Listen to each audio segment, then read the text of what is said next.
Mr. Diskaya, sa dami mo binanggit na pangalan na kongresista. Silang tanong ko, Senador, meron ba? Your Honor, wala po.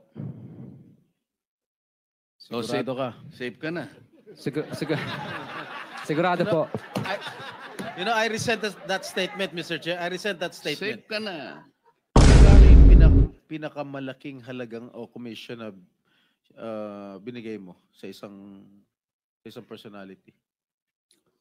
Kadalasan po, for example, pangalanan natin si D.E. Henry na lang muna. Hindi, si R.D. na lang muna. Hindi, si D.E. Henry ng Bulacan First. Henry what? Ano apelyido? Henry? D.E. Henry Alcantara po. For example, binibigay po namin yung 25%. Yung sa taas, hindi yung sa congressman, ha? Yun po ang mga 25 narinig ko sa taas. madalas. Yun lang po ang narinig ko madalas. Kung ano lang po ang narinig ko na 25, wala pa daw sila doon. Wala sila doon. Opo. Kay speaker at kay Saldico lang yung 25? Yun po ang narinig ko lang. Imposible. Are you done, Senator? Meron ka bang pictures? Thank you, Mr. Chair. Thank you. Diskaya, Senator Sherwin. one word. Meron ka bang litrato ng mga bagman nila? Pictures? Kadalasan po, CCTV? maingat po sila at ayaw nila. At syempre kami naman po ay ayaw po naming ma-intimidate naman po sila. Opo. Saka ayaw po nila. Kadalasan po, syempre ang pagtatak po, kadalasan sa office o di kaya sa hotel, kinukuha. Pero kaya mo silang i-identify kung sakasakaling dumating sa pagkakataon na yon. Yes po, Your Lahat Honor. ng kumukuha para sa kanila, allegedly, kaya mo silang kilalanin, i-identify, sapagkat kilala mo sila. Yes po, Your Honor. Mr. Diskaya, sigurado ako i-deny yan ng mga pinangalanan nyo. No? Sigurado, 100%. Baka kayong iba pang mga ebidensya na magpapatunay na sila nga ang tumanggap, sila ang kausap nyo, tulad nga yung CCTV or meron bang mga deposit slip or merong mga any evidence na magpapatunay na itong mga pinangalanan nyo kanina totoo 'yon? Ledger lang po at saka yung parang voucher po yun. Opo. Pero hindi nila pinirmahan yun. For our records lang po yun. At pangalawa po, ang talagang tunay na panaka-ebidensya po ay talagang natuloy yung project. Kasi pag hindi ka po nagbigay, mutual terminated o di kaya right of way problem ang kakaharapin mo o di kaya mararanasan mo ang lahat ng hindi mo mararanasan tulad ng hindi ka makakolekta kasi protected po sila ng mga ano po. Pero ang congressman, wala naman silang kinalaman sa implementation ng project. Post-enactment yun eh.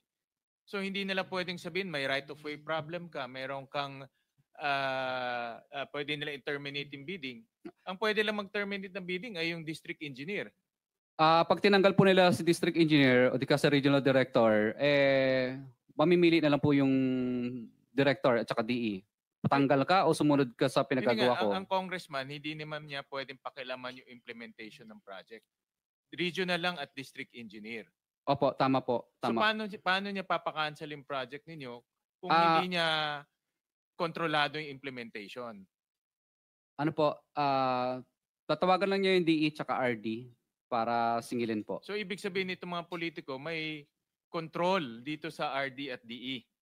Siguro 100% po. 100% yun. Mhm. At sa pagkaalam mo, itong DE at RD na may control sila, meron ring kinukuha dito sa mga proyektong nabanggit mo, itong mga proyekto, itong mga politikong nabanggit mo. Itong DE at RD. Ano po, I invoke my rights po. Kasi po, sinabi mo na yung mga politiko, sabihin mo na lahat. Hindi po, I invoke my rights po kasi syempre natatakot din po kami sa aming kaligtasan, wala pa po kaming protection. At saka po, I invoke my rights kasi po sa tag doon yung session na ang tag sa session na executive session ko lang po siguro kung pwede yun. gusto niyo kwento ko sa inyo. Na lang ng executive session. Opo, sa mga ganyang klase po ng bagay. So yun ang tama kasi sinabi mo na lahat, bakit i-invoke mo pa kasi ang nilista ko lang po dito, Mr. Chair, is yung 25% lang kung po. Kung magte-tell all ka, lubusin mo na. Mm-hmm. 'Di ba? Andiyan na tayo eh. Mm-hmm. This connection, I think, Mr. Diskaya, Mr. Chairman, just to finish lang, Mr. Chairman. Hindi, kailangan ko lang masabi ito. Sige. Kasi sa Republic Act 6981, Section 4, ito yung batas natin, may kinalaman sa paghingi mo ng proteksyon na maaaring makatulong sa inyo, sinasabi yung ganito. Witness in legislative investigations. In case of legislative investigations na nangyayari nga po ngayon, in aid of legislation, a witness with his express consent may be admitted into the program upon the recommendation of the legislative committee where his testimony is needed. When in its judgment there is pressing necessity, therefore, provided that such recommendation is approved by the President of the Senate. So kung gusto mo na mangailangan ka ng protection, ang committee ito sa pamagitan ng ang aming kakayahan, irerekomenda natin sa Presidente ng Senado at kapag ito'y kanyang pinirmahan, ay magkakaroon ka ng protection na nilalaman ng batas na ito. So pumapayag ka. Yes po, Mr. Okay. Chair. Proceed. Mr. Chairman, may I move to also subpoena the district engineers and regional engineers in connection with the politicos that were mentioned earlier? Dahil alam naman ho natin na mambabatas ho, bawal makialam sa implementation ng project. That's post-enactment, which is unconstitutional. Pero parang lumalabas ho sa kwento ni Mr. Diskaya, may control. Tama po ba? Can you confirm that? May control yung politiko doon sa implementation ng project. Yes po, Your Honor. Which is unconstitutional, Mr. Chairman. So maganda marinig na ho natin diretso sa district engineer at sa mga regional engineers itong ginagawa nilang collusion. Parang may collusion eh. Merong sindikato na between the politico and the district engineer and regional engineer. At the same time, Mr. Chairman, there was a request for executive session. May I also suggest to pursue that executive session without prejudice to informing the public on that information if we find that the public needs to know that information. Kasi ako naniniwala, Mr. Diskaya, sinabi nyo na lahat eh. Tuloy na natin to in the name of the truth. Diba? In the name of justice. In the name of fighting corruption. Kasi kung itatago natin to, wala ho talagang pupuntahan to. But we will allow you, with the permission of the chairman, my executive session, without prejudice, kung ma-determine namin na kailangan malaman ng publiko, then dapat ulitin natin dito. Upon may advice po ng lawyer ko, sige daw po. Ano yung sige? Ano yung sige? Sige po. Ang tanong niya, No. Pwede po sabihin ngayon dito. ang tanong ni Senator Gatchalian kung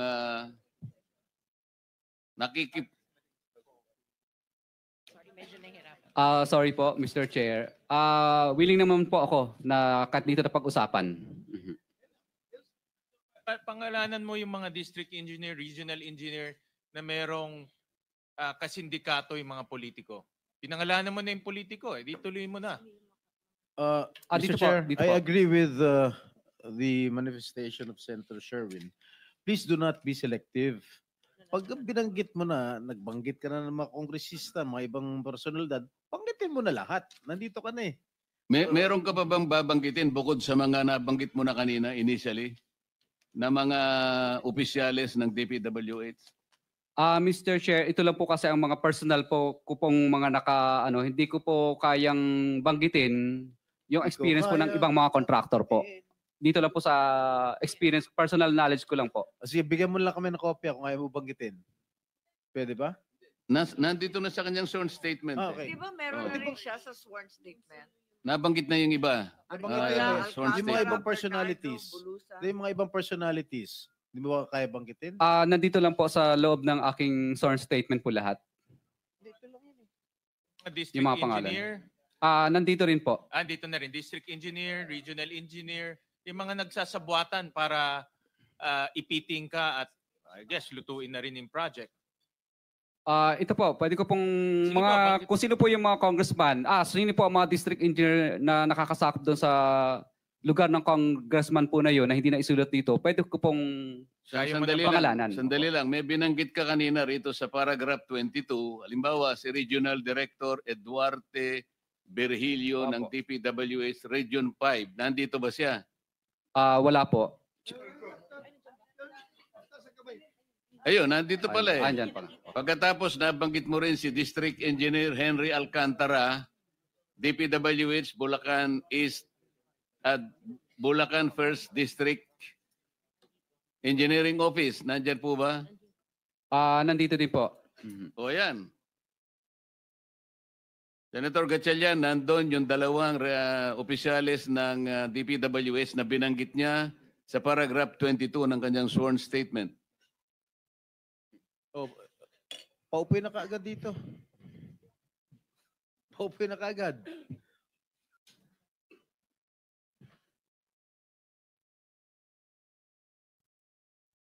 Oh, Comsec, administer mo na yung oath. Hindi, dito. Dito sa bago.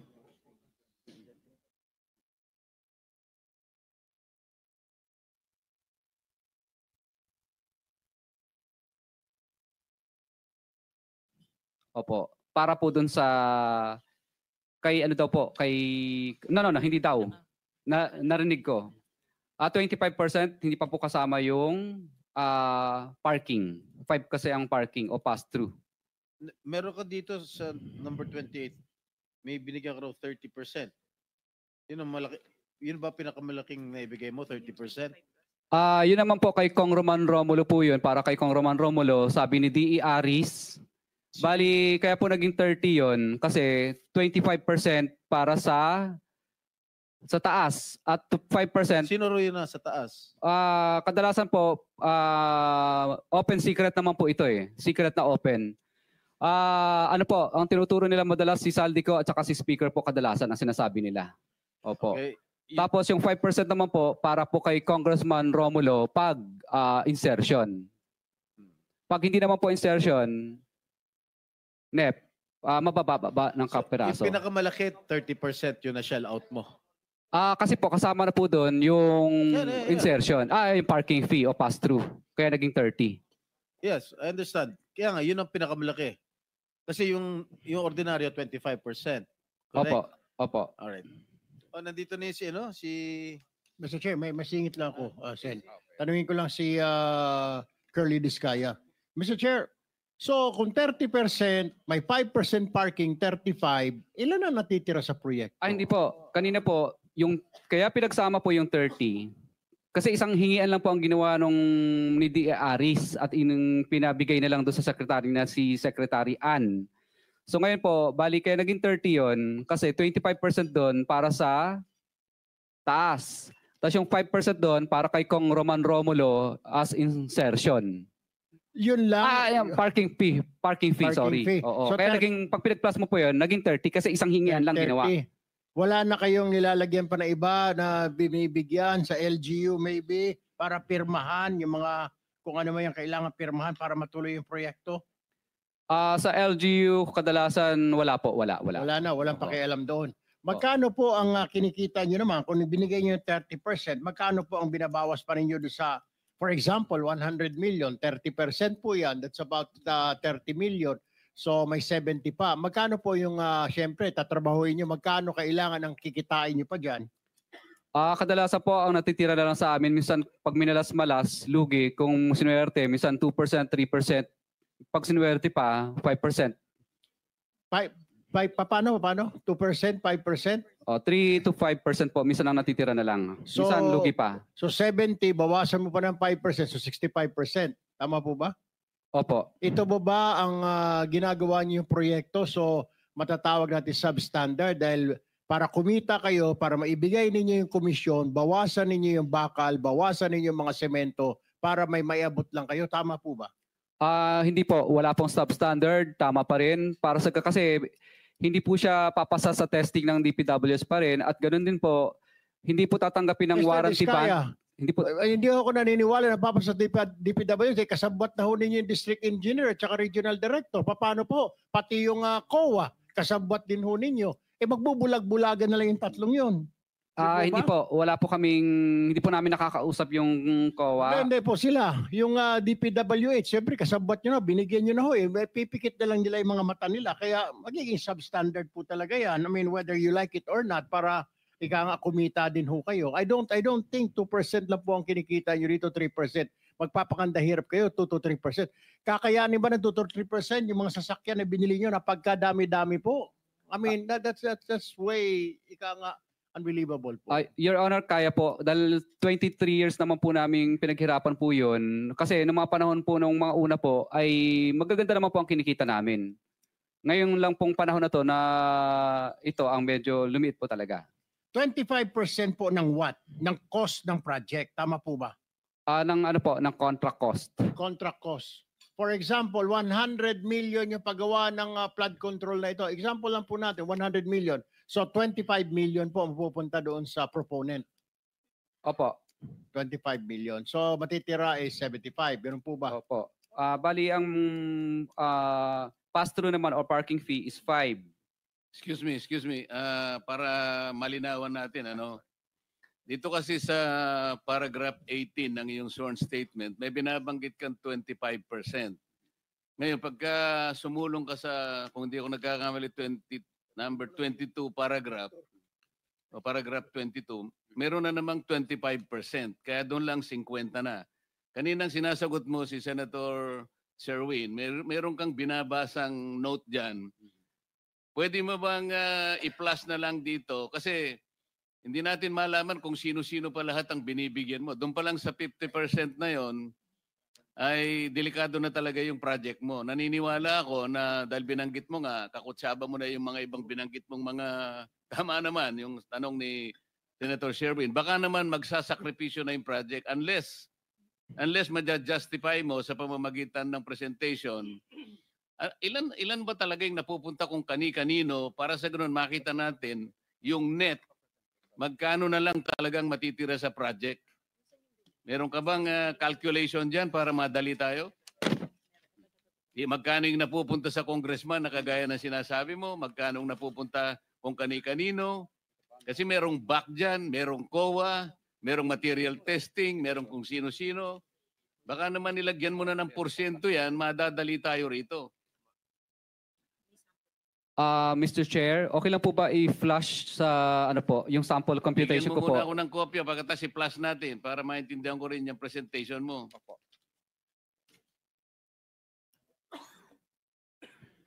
Yung staff, pakitulungan si Mr. Diskaya para ma-plus natin sa ano.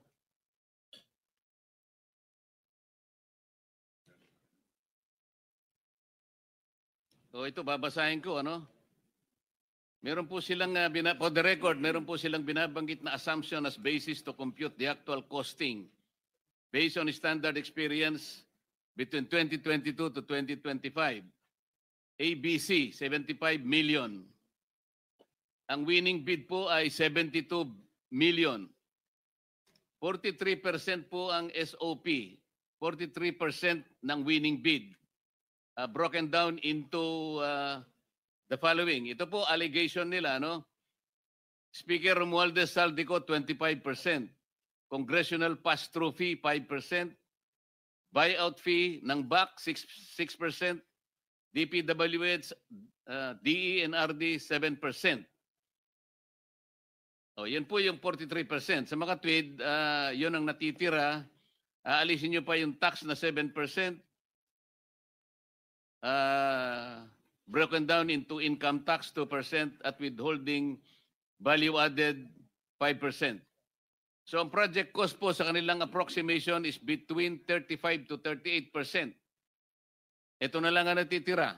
Sa makatwid po kung 100 million ang project, Senator Sherwin, ang natitira is between 35 million to 38 million talaga magsasuffer ang project. Ang net profit po nila sa calculation is between 12 to 15%. Ang tanong po kanina, Mr. Diskaya, because this is very important, kung ang cost na lamang po ng project is between 35 to 38%, hindi po ba talaga magsasuffer ang project? Ang importante rito ay katulad nito, flood control. Buhay po ang sinesave, kaya po inaayos natin, sinisinop natin ang ating mga river basins. Ngunit kung ang project, ang panggastos ng project ay matitira na lang 35 to 38%. Paano nyo magagaranti na magagawa po natin ang project sang-ayon doon sa pagkakadrawing ng DPWH? Mr. Chair, sagutin ko lang po ng detail by detail. Opo. Kadalasan po, Mr. Chair, may warranty bond po kasi yung aming project. At pangalawa po, pag nag-collapse po ito dahil dinaya po namin, mas malulugi pa po kami. Sa napakaliit na natira sa amin na minsan 5%, 3% na nga lang, magko-collapse pa. Kaya ang ginagawa po namin, Mr. Chair, ginagawa po namin ng tama ayon sa plano, ayon sa specs, ayon sa program, ayon sa design. Ang ginagawa po namin ay mga suppliers po, kasi maganda naman po ang pagkakaprograma nila ng presyo. So, for example po, yung sheet piles po dyan, Mr. Chair, na nakalagay, sa budget po ng program of works, 14,256,000,000. Pero sa actual po, kaya po naming mabili sa market ng volume ng 6,652,000 lang kasi maramihan. Okay. Yung concrete naman po, Teka muna, seat pile ang sinasabi mo. ito po mga components po ito ng sinasabi flood mo control. Rito, maganda yung presyo kaya makakabili ka ng mas mura. Yes po, Hindi kaya kagaya ng binabanggit ng gobernador ng Mindoro Oriental, 12 meters ang kailangan na ibaon mo sa lupa. Ang problema, yung 12 meters, kinatay, ginawan 3 meters. Baka naman ganun ang project mo. hindi ko po kayang sagutin, Mr. Chair, yung gawa po ng iba. Hindi, ikaw ang tinatanong ko. Na-example ko lang yung Mindoro. Baka Opo. ganun ang gagawin mo, may mali talaga. Hindi po, Mr. Chair. Kami na lang po ang nag-a-absorb ng maliit na kita. Ibig po sabihin, Mr. Chair, kesa wala kaming project, walang trabaho yung mga tauhan at empleyado namin, minabuti lang po namin na kumita na lang ng kahit na barya-barya lang, dinala lang po namin sa mas maraming uri ng project. Thank you, Mr. Chair. Pwede makasingit po. Senator Rapi, Kasi sa pagsasalita niya, para bang siya pang naapi rito. Para magkaroon ng kita yung kanyang mga empleyado, magtsatsaga lang sa maliit na kita. Kanina nabanggit mo, lahat ng project ninyo ay okay on the level kasi ina-assess ng DPWH after you accomplish that project. Tama? Opo. Your Ano Honor. nangyari dito sa UP Manila Rizal Hall? UP Manila po. Yeah, wag ka na magmaang-maangan. Flood control po yan, Mr. Chair. No. UP Manila Rizal Hall. Yung hall na sa UP na kayo ang nabigyan ng proyekto para ayusin. Yung building na yun. St. Timothy Construction Corporation. Contractors, Pacifico and Sara Discaya. 30 million noong 2018 ang pinondo para dyan. Hanggang ngayon, di pa matapos-tapos. 2018, ano na ngayon? Mr. Chair, yung ganyan po kasing mga may mga suspension po 'yan. May time suspension. Paki-explain. For 7 years, 30 million pinondo rito sa UP Manila, hindi mo patapos-tapos. Sabi mo, lahat ng proyekto niyo on the level, di ba? In-inspect ng DPWH. Siguro you're referring to Constructors Performance Evaluation System. Yan ba yan? Okay. So dumaan kayo sa CPES. So kung dumaan kayo sa CPES, bakit itong 2018 na project niyo sa UP Manila hanggang ngayon, yung Rizal Hall hindi pa tapos-tapos na binadgetan ng 30 million. So mga estudyante, hindi nagagamit yun. So tumatambi na sa labas. Mr. Chair, yung DPWs po sana ang makakasagot niyan. No, ikaw makakasagot ito. Proyekto mo to eh. Hindi naman sa DPWH binigyan 30 million. Sa iyo binigyan 30 million. O bakit mo itulak sa DPWH? May mga time suspension po yan, extension. Then explain to us because this has been for 7 years. And you cannot explain? That's 30 million people's money that was funded for that project. And yet, it hasn't been accomplished as of yet. Don't tell me, hindi mo alam to. Eskwelahan to, iho. Hindi to basta-basta mga building, eskwelahan to. Mga estudyante ang pinag-uusapan natin. Your Honor, may Rizal mga Hall. kompleto po sa mga dokumento. I-present po namin yung mga dokumento po next. No. It hasn't been accomplished. May mga kausap kami doon sa eskwelahan. Baka may papuntahin ko dito yung professor. Baka Yung duruin ka professor pa. po doon, hindi po yung nila mga kami binibigyan ng Hindi ka binibigyan ng professor ng ano? hindi po nila ina-approve pa po yun na makapagtrabaho. Well, then bakit mo tinanggap yung 30 million since 2018? Hindi kayo na-aprubahan ng professor. Siyempre, yung professor papayag yun. Kapakanan ng eskwelahan yun. Kapakanan ng mga estudyante nila yun. Ba't di kayo papayagan ng professor na magtrabaho doon? That's stupidity. paliwanag mo nga At kung its bakit best. meron suspension. Yun ang tinatanong eh. Bakit may suspension? Ano ba nangyari? Yun ang ipaliwanag mo. Hindi po approve sa kanila yung design base sa DPWS po kasi DPWS po talaga ang nagbibigay sa amin ng instruction kung itutuloy o hindi. Kasi ang magkausap po, yung consultant po ng eskwelahan at Hindi, ng ang DPWS tinatanong po. ni Senator Rapi, binayaran ka na eh. Binayaran ka na ba? Yes. Hindi, Bayad na. Kasi ganito yan, Mr. Diskaya, bago kayo gagawa ng proyekto, bago ba approvean yung proyekto, gagawa kayo ng feasibility study, right? Mhm. And then yung feasibility study na yun, ipapakita nyo doon sa kung sino man yung nag-request ng eskwelahan na para sa proyektong yon. So ba't di ka aprobahan ng eskwelahan? Ba't di ka pagtatrabahuin kung pinakita nyo sa kanila yung plano nung building na gagawin nyo? Mr. Pinakita nyo o hindi yung plano? Siyempre, Um, bago nyo gagawin yon, kasama yung mga taga-DPWH, kung kinakailangan, tatawagin yung eskwelahan, ipapakita nyo, pipresenta nyo, ito po yung plano na gagawin namin. Ito yung structure. Ito yung... Government project building. kasi ito dahil UP Manila. Sino ang gumawa ng project? Ay, sino ang gumawa ng plano? Ang gumawa po ng plano, sumusunod lang po kami kung ano po ang Sino nga? design, Sino DPWS po. Oh, bakit di matapos-tapos? Ah, Sino sa DPWH? Turo mo.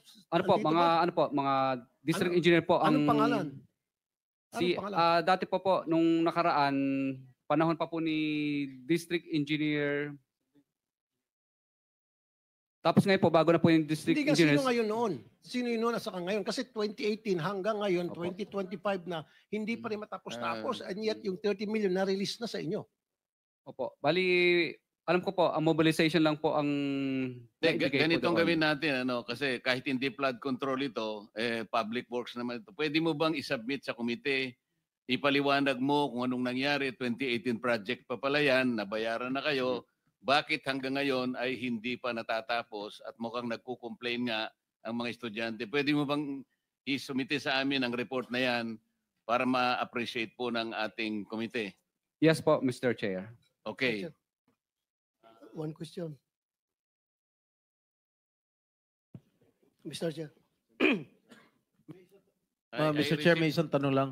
I received Mr. a note Diskaya. that the DBM secretary needs to be excused. Sayang kasi pasensya na pero yung mga tanong namin mamaya-maya ng konti kasi meron po kayong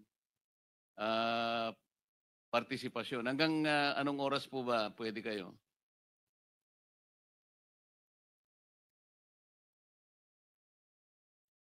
O sige, anyway, you wanted to be excused now, Madam Secretary. Mr. Chair, one question lang kay Mr. Diskaya. Teka muna, you want to be excused now? Kung pwede, Kahit hanggang alauna po. hanggang alauna. Okay. Thank you. Senator Estrada. Mr. Diskaya, sa dami-dami mong binanggit na pangalan na kongresista, silang tanong ko, Senador, meron ba? Your Honor, wala po. So, Sigurado ka? safe ka na. Sigurado po. I resent that statement, Mr. Chair. I resent that statement. Safe ka na. Okay. Diba? Safe na. Mr. Chair, I move that you strike of the record that your Alam mo statement naman, was- biro lang naman yun Wala yun. Mr. Chair. So, Senator Bato. Yeah, Mr. and Mrs. Diskaya, dito sa paragraph 10 ng inyong sinumpaang salaysay, sinabi niyo dito, ngunit nung nagsimula ng makilala ang St. Gerard Construction, dumating naman ang panibagong pagsubok. Ang pagkakaalam ko yung pagsubok ay these are trials, challenges, kahirapan. Pero dumating ang panibagong pagsubok. Unti-unting nagsilapitan ang mga district engineers at mga regional directors ng DPWH at mga chiefs of staff ng mga mambabatas na nag-alok ng mga proyektong sinasabi nilang pundo ng mga mambabatas. I don't think pagsubok ito. Kung ako ay kontraktor, grasya ito. Grasya, hindi ito pagsubok, grasya. But that's beside the point. Ang gusto ko lang ma-establish dito ay totoo ba talaga na sila ang pumupunta sa iyo para mag-alok o ikaw pumupunta sa kanila humingi ng project? Mr. Chair, ano po, Which is which? kadalasan po pag lumalabang kami sa bidding, Oh. lagi po kami talo, disqualified. At kadalasan po, tinatakot pa kami na Mabablacklist kami dahil kung talo nakatatlong ka, disqualification Kung na talo ka, magsumikap ka, makakuha ka ng project, pupunta ka sa kanila. Bakit ang sinabi mo sa affidavit mo is sila ang pupunta sa'yo?